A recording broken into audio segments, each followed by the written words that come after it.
the premier event was announced at America's greatest landmark, the Statue of Liberty. It's fitting because what we have is two of the best fighters today, both of whom are landmarks in their own way. I've been very fortunate to win the Olympic gold medal, to be on that worldwide stage. He became, one of America's, darlings. He took that and coined other gold from it. Oscar has had enormous success as a public figure and as an economic bellwether for boxing. We see it with his fights, which are usually televised close to 200 countries around the world. We think Oscar's popular here in America. Forget about that. I mean, Manny is beyond huge. Filipino fans are extremely passionate. They adore this guy. They shut down the country when the guy fights. There's not people in the streets because he's fighting. Oscar, with his good looks, has always had this, outpouring of, girls that treat him like he's a rock star. They're screaming and hollering. This is boxing, mind you. Now he's a businessman, a philanthropist. He really is the whole package. Young kids, women, males of any age are looking up to and sort of inspire to become.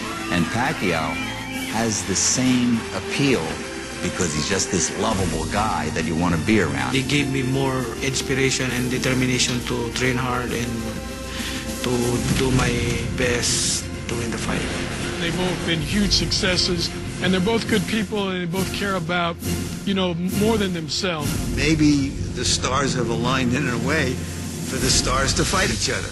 Everybody likes a David versus Goliath kind of spectacle. This is exactly it. Some of the great, iconic events of boxing history have been these types of fights. Larry Merchant called me and he said, how great would it be if those two guys could fight each other? I'm like a lot of fight degenerates. I get these fantasies from time to time.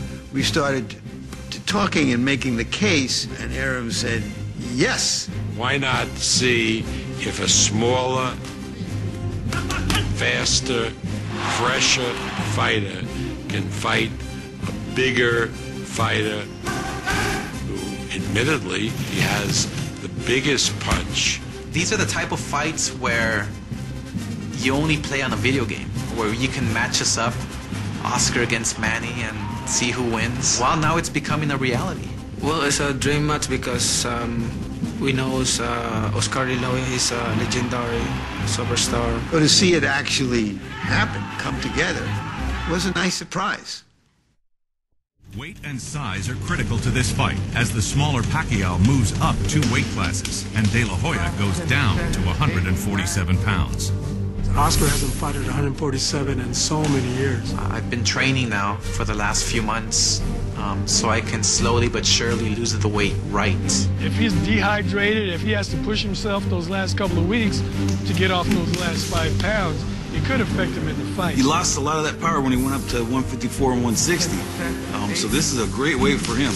Punching power at 147 pounds, he's never felt that ever before. The most intriguing thing about the De La Hoya-Pacquiao fight is how Manny Pacquiao can withstand Oscar De La Hoya's power. And it's all going to be about, can Manny adapt to this higher weight class? Never once has he looked out of place in any weight class in which he's fought.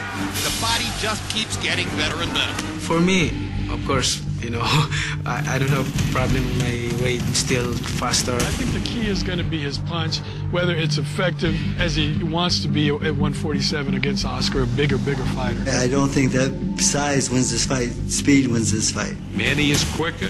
Manny has more speed. Speed kills. Both trainers are very familiar with their fighters' opponents. It's an interesting clash of elite trainers as well as elite fighters. Freddie Roach trained me for one fight. He trained me for Floyd Mayweather Jr. He knows more about Oscar than perhaps someone who steals a football playbook knows about the other team.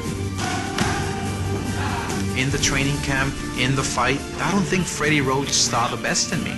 He knows Oscar, all his weaknesses and his style and his power. So that's my advantage in this fight.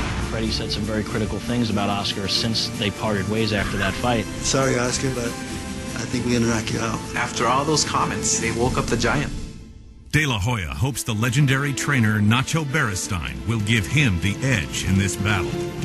Nacho is one heck of a trainer. Oscar relies on his jab. Beristain loves the jab. The guy is a professor. He's great with defense and obviously building game plans. You need to finish off your punches. You need to finish off your punches with the combinations. I needed somebody who's going to work with my head, who's going to work with my mind. I am hoping to work very intensely with him. I expect to have all of his help, all of his vocation of a great fighter. And the fact he trains Marquez is very interesting. Marquez gave the slugger Pacquiao all he could handle in 2 fights. One more right hand for Marquez. One more combination for Pacquiao. They trade shots down the stretch. This is a guy who wants to prove that he knows what to do to beat Manny Pacquiao decisively. We're almost doing a family swap here. That makes it even more interesting. We've got more angles than angles have angles.